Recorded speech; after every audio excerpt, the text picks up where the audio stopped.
Yeah, it's between him and John Moore, so we got to make that decision. I'll let you know in the morning, but certainly Camphor goes in. It's three righties, three lefties. Who goes up with Z? I know that might be your next thought. So we like Krug and Carlo. Depending on how they set their lines, Z and Carlo could be a good matchup on certain lines. Z and Grizz have played together. That would leave two righties at the bottom. So it might even be Clifton get some shifts with Z. I think you're going to see some different combinations tomorrow, depending on the circumstance. Specifically with Camphor, what does it mean to his character to be in a position that he's been in the entire season, and just for him to go about his business and be ready for what's called?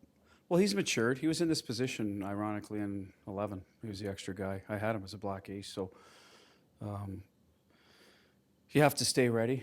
You're going to get an opportunity, or at least that's got to be your thought process. He has had one. He's getting another one if we use him tomorrow. So you just go out and give us what you got. You know, we're not going to go lean on him for 20 minutes, but hey, if he's lights out, then he'll get more opportunity. But you know, move the puck, play your one-on-ones, play hard. It's just going to be tough when you miss that much time to get back into the intensity level of playoff hockey. Now, Carolina may have a little rust, so that might benefit them. Who knows? I can't predict how they'll play, but that's the tough part, getting that.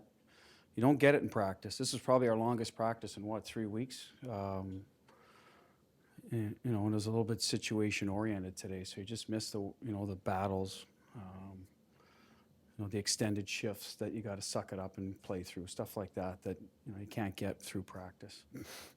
Talked a lot about Carlo and how he's flourished in these playoffs, but talk a little bit about Torrey and how he held up, especially in that. Yeah, I think he doesn't get enough credit for what he did in that series. There's a lot of, if you watch you're probably not going to, but when we watch it after, he's battling Anderson, not letting him get to the net. Foligno's, like there's Spoon Jenners. There's some big boys out there that he's really pushed out of the way to allow Tuukka to see a puck, clear a puck. I think he did a really good job at that. I think he's taken it upon himself this year, maybe a little more than last year, about the whole 200-foot game. And again, this goes back to Torrey, the discussions as he's getting older. What do you want to be known as? You want to be known as a power play quarterback, an offensive player? Yeah, that could be certainly your go-to, but you want to be known as an all-around player. And I think he's really pushing through in that area this postseason so far. Like I got give him a lot of credit for the little battles he's been able to win around the net.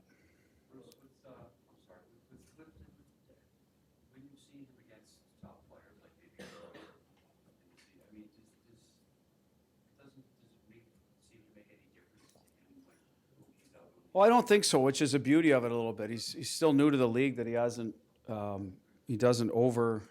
respect or in awe or admire his opposition. I think we saw that early when we threw him into the mix in November, I think it was. He played a couple of games. Him and Lozon played a lot of hockey for us there. We're really down and up against it. So that part of it we're comfortable with. Hockey in November is different than hockey in May, obviously. So we're hoping he's able to rise up.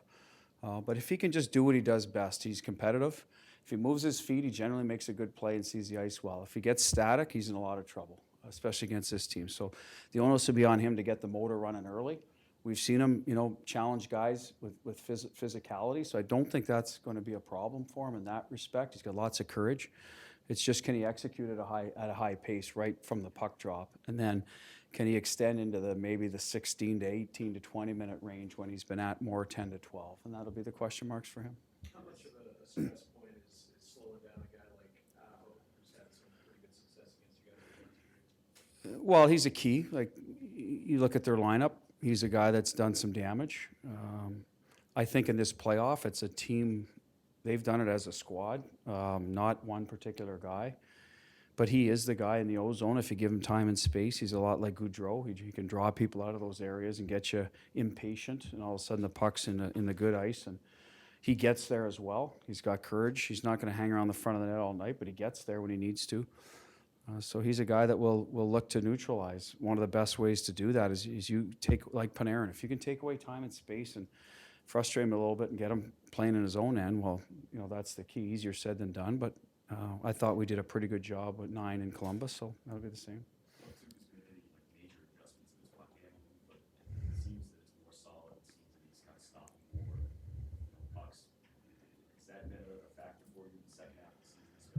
Well, I've always said I think he's more engaged in the game when he's doing all the things. Playing the puck at the right time, freezing it at the right time, finding it in scrambles at the right time. Obviously, stopping the puck's number one on the job description, but I find the other parts of it, when he's into that, he seems to be more involved in the overall game, and it helps. That's why we want him to do it, right? We're encouraging, because I think if you ask any defenseman, if you got a guy back there that can put it in a good spot when you go back to retrieve it, if you can clear it out while you're holding up a forecheck. Hell, he started a couple of plays for us in Columbus, a 2-on-1 breakaway by, I think it was Berge got in. It was a good first stretch pass, so it keeps teams on their toes.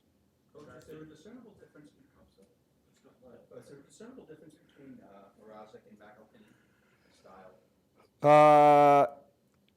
You got me. Goalie Bob did a goalie presentation this morning. He focused on Mrazek, so we'll learn more about McElhinney tomorrow.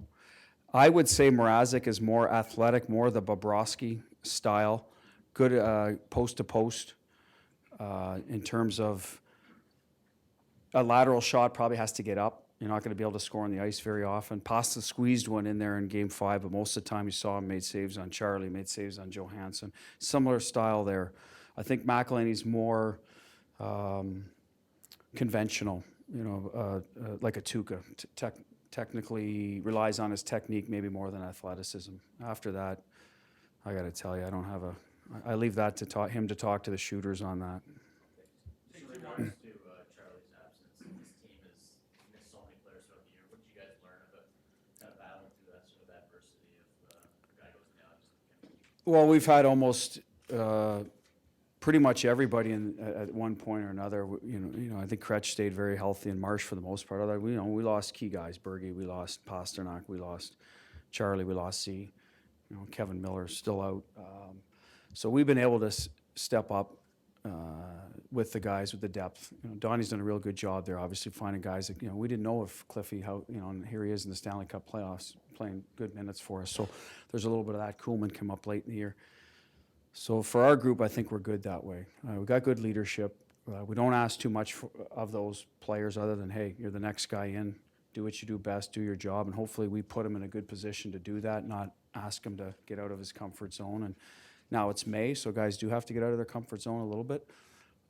At the end of the day, we're going to need a good, solid performance by all 6 of those defensemen. We're not going to ask Connor Clifton or Steve Camphor to go in and do what Charlie does, but each guy in that blue line is going to have to elevate a little bit. And then you hope that the forwards understand that, Charlie at times can be a great one-man breakout. You might not see the puck as easy as you do other nights. You're going to have to work back a little harder to get it. Coach, it's a quick turnaround again. Do you like the quick turnaround, or like you had last Thursday, or would you have rather have a more power? I think this one's fine. We had one day off yesterday. We had a good practice today. For us, I think ideally, if we didn't have to go right back at it Saturday and it was Sunday, we'd get a day tomorrow, Friday to sort of catch up again. Then that way you're not losing, you're getting rest, but not all consecutively in big days. But I don't know how it'll play out. It didn't hurt us, I don't think, in Columbus. I thought we had energy early on. We lost 2 of the 3 first games, so could there have been fatigue? 2 of them went into overtime. I don't know. I thought we could have all 3 games could have went either way. I don't think it was an energy level thing. It was probably an execution or a save here or there. More than anything. So for me, I'm fine with it. I think the players would tell you this time of year they'd rather get back at it. Maybe one more day, but a week, I don't know. We'll see how they react tomorrow. They've been off. They've talked about it. We'll see if it hurts them or helps them. Funny, the shirt, is that paying homage to the Celtics tonight? It is. I'm a Boston fan all around. There's some wild stories that I was, a Cowboys fan once? I don't think that's true, Brandon, anymore. So come on. Listen, I talk to Brad periodically. Terrific guy, and I wish him and his team all the success tonight.